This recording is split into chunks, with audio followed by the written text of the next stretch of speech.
Well, we were bombarded with a lot of facts from everyone, so I don't. There's probably going to be a lot of overlap, but I guess a bit of refresher is always going to be nice. I'm going to try to keep this brief because I know we've been doing don't want to keep everyone here for too long. So hi everyone. I would like to start by thanking Friends of Socialist China and all the co-sponsors for inviting me to share my insights on the current geopolitical situation resulting from sharpening antagonisms between China and the United States. And specifically, I will be speaking on the West's incitement of Taiwan separatism and Western power projection in the South China Sea and Taiwan Straits. The latter, which has mostly been covered in more detail, so I'll be talking a little bit more about the internal stuff and connecting it with all the other stuff that everyone else has mentioned today.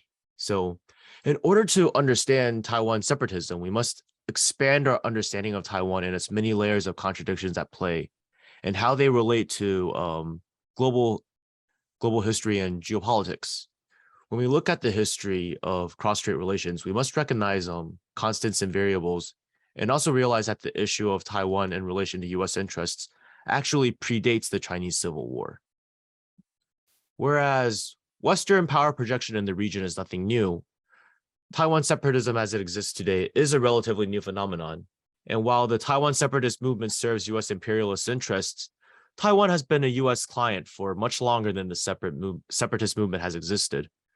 In fact, during the leadership eras of Chiang Kai-shek and Jiang Jingguo, Taiwan separatists were imprisoned for treason, which is kind of based. Execution of political dissidents, however, was reserved for the communists. I was just kidding about the kind of based stuff, by the way. It really sowed the seeds for a lot of the stuff that's happening today. So although they were, vehemently against separatism, they did unfortunately pave the road for a lot of the stuff that's going on now. However, the incumbent party of Taiwan today is not the KMT, and today's KMT hardly resembles the KMT of Chiang Kai-shek or the Jiang Jingguo eras. From 2000 to 2008, and from 2016 until today, the incumbent party is the Democratic Progressive Party, which was formed in the 1980s and grew from the liberal opposition movement against the KMT's dictatorship. Long story short, Taiwan was returned to China in 1945 by Japan, but the Chinese government, which was the Republic of China at the time, was too busy fighting the Civil War to properly manage Taiwan. And tensions between local Taiwanese and the newly arrived government officials from the mainland arose. And by the way, Taiwan's population by then was already majority Han, so we can put the misunderstanding that the KMT carried out genocide against Taiwan's indigenous population to rest, because it actually didn't happen. Like, some people have this understanding that everyone in Taiwan or most people in Taiwan before the KMT arrived were indigenous. That's not the case. Anyways, whereas most of Taiwan's population originally came from southern Fujian, the new mainlanders arrived from all over the country. So regional differences were greater than the ones that the people were used to. And there was also a mistrust of local Taiwanese by the new government officials, since local Taiwanese had previously been colonial subjects of Japan. So their loyalty was kind of, questioned. And this culminated in the February 28th incident in 1947, which, although wasn't the simple matter of KMT soldiers massacring Taiwanese with death tolls grossly exaggerated by DPP, it did create a very bad first impression for the KMT and did set the mood for the decades to come. So the first National Assembly of the Republic of China was elected in 1948 in a rubber stamp election. So not really elected, but it was elected, And but then this facade of democracy was suspended with the passage of the temporary provisions against the communist rebellion. In theory, the National Assembly was elected by the people and the president was elected by the National Assembly. But because democracy was suspended, this never came to be. And following 1949, you had a situation where the highest echelons of power in Taiwan were occupied by out-of-touch elites from the mainland who ran the regime all the way up until the 1980s. And the reason why democracy was suspended was the excuse was, well, the country is in a state of disunity. Most of the country is under communist rule, so we're not going to have democracy until reunification happens. Anyways, one positive thing that Chiang Kai-shek did do once he arrived in Taiwan was carry out land reform. Whereas he was beholden to the landed aristocracy on the mainland, he did not have such restrictions in Taiwan.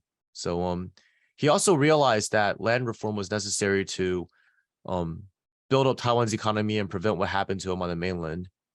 And this, of course, angered Taiwan's landed aristocracy, who enjoyed a certain level of political privileges as collaborators during the era of Japanese colonization. They understandably grew to resent the KMT, for reasons other than, communists being persecuted. This was a little bit more selfish, I would say. They grew to resent the KMT, and by extension, the people who came from the mainland in the 1940s and 50s.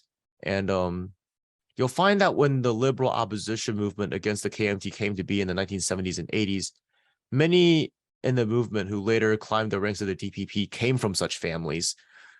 So there is this sort of class dynamic, and this kind of answers why a lot of them are pretty pro-Japan, because back then when they had more privileges during the Japanese colonial era, they were pretty much co-opted, whereas the KMT just kind of sidelined them.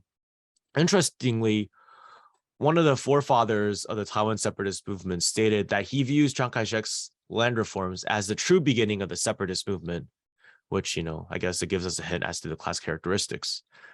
Note that at its genesis, the Taiwan separatist movement was not really about the CPC or anything like that. It was about replacing the so-called Republic of China with an independent Taiwanese republic whose government was democratically elected by people who better represent the people on Taiwan. So it's very curious how the separatist movement continues to exist today, while despite the fact that the so-called ROC still governs Taiwan, the governing body is no longer made up of out-of-touch elites from the mainland and is run by people who live most or all of their lives in Taiwan and are elected by the people. So, yeah, it's curious how this movement that was opposed to the KMT was not, and still is not, opposed to the government that enabled the KMT to survive on Taiwan. And it should show you the true forces at play. After a period of considering the abandonment of Chiang Kai-shek by the US, support was renewed in 1950 when the Korean War happened, with the 7th Fleet moving into the Taiwan Strait. And as previously stated, Chiang Kai-shek was an opponent of Taiwan separatism. So is the US really a supporter of Taiwan separatism, or is it favorable of whatever is convenient for its hegemonic interests? It just so happens that Taiwan separatism as an ideology happens to be the slogan and vessel useful for maintaining US hegemonic interests in Taiwan and in the region. So what people need to understand is the US does not care whether or not Taiwan should be a separate country, having supported anti-separatists as well as separatists. So what does it really care about? Well, following the end of World War II, the US had plans for Chiang Kai-shek to oversee a China that was a junior partner of US imperialism, but because of his defeat by the communists, that role ultimately went to Japan. By February of 1949, the US already saw the writing on the wall. They knew that Chiang Kai-shek was, not gonna maintain the mainland much longer. And a faction of the US ruling class thought about separating Taiwan from mainland China. So the then Secretary of State, D. Natchison, sent US diplomat Livingston T. Merchant to Taiwan on a field mission to see if there could be an autonomous government set up in Taiwan. He met up with the governor of Taiwan province, Chen Cheng, and propositioned him to create the provisional government, to separate the provincial government from the central government, upon which the Allied forces would occupy Taiwan and oversee the transfer of power to the new government, and after which the U.S. will send its Navy and Air Force to Taiwan, to the Taiwan Strait to prevent. And the U.S. would inform Chiang Kai-shek that if he wishes to go to Taiwan, he would have to do so as a political refugee. So you see, at this point, the U.S. had given up hope on Chiang Kai-shek, but Merchant made the offer to the wrong person.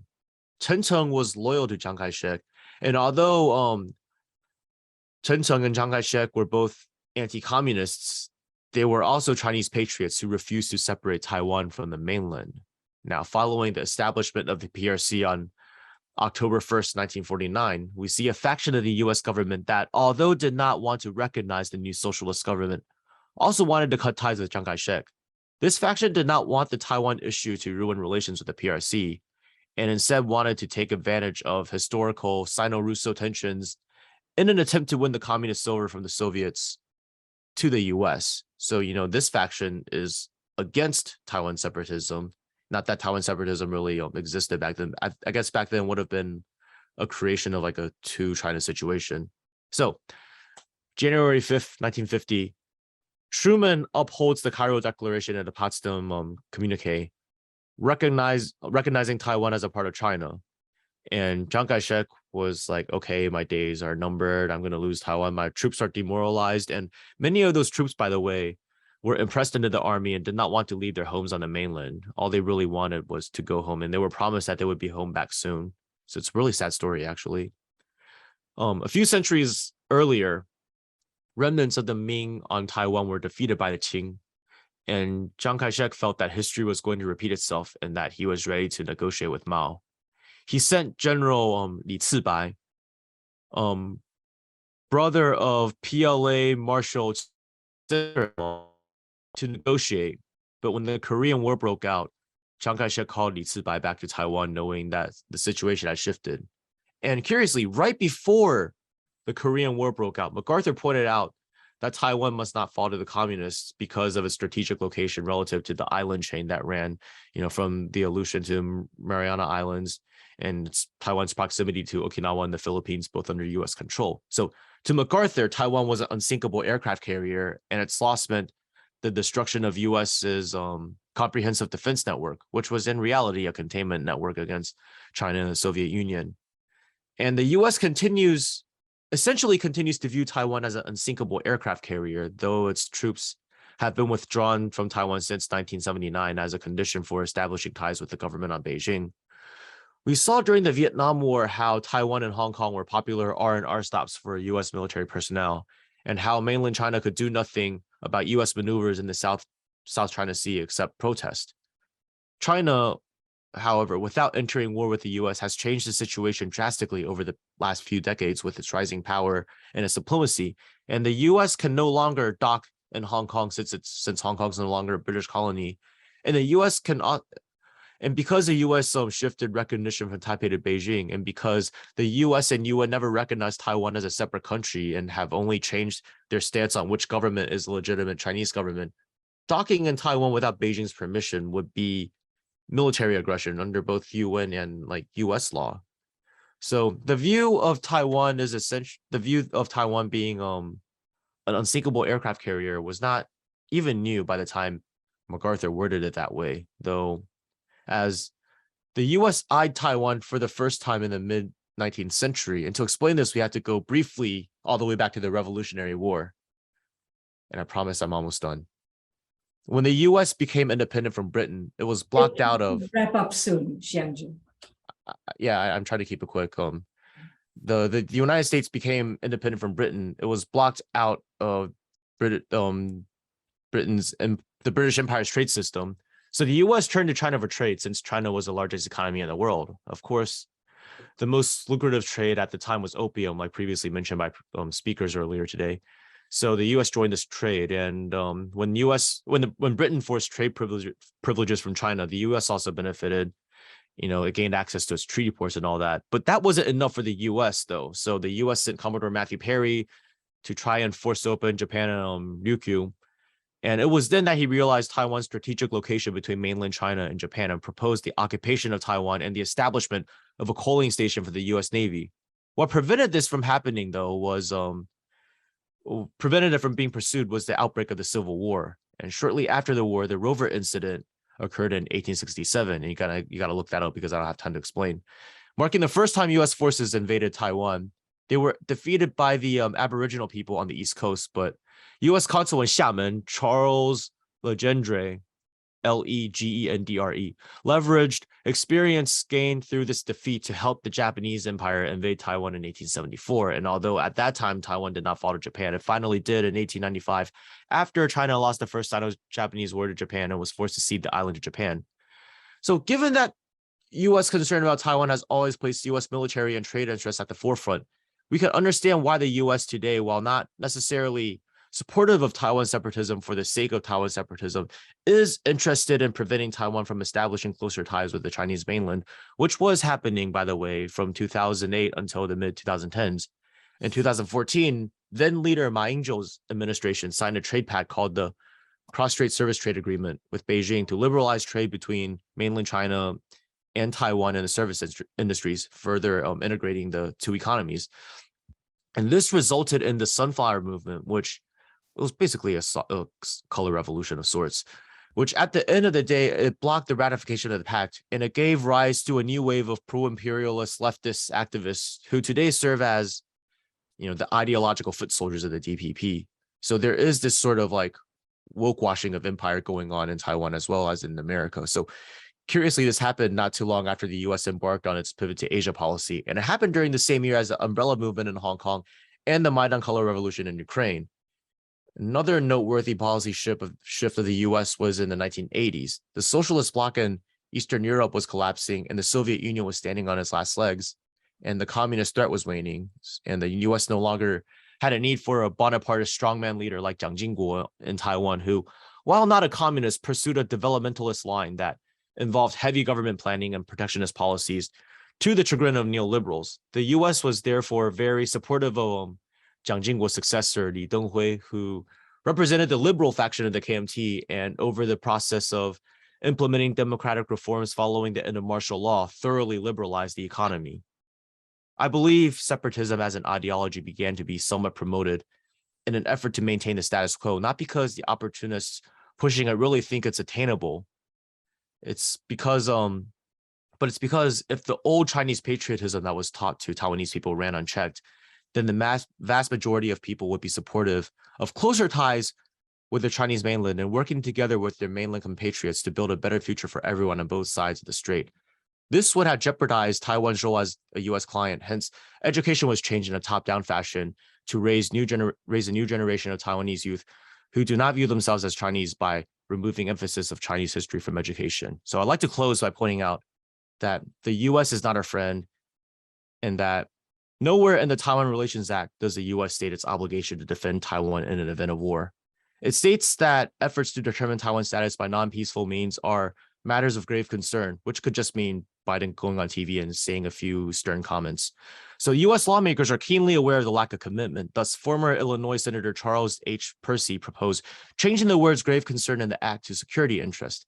This was vetoed because it commit U.S. to a war with China should cross-strait antagonisms intensify. Senior Pentagon official Edward Ross said, "As the lone superpower, our interests are plentiful and our attention short.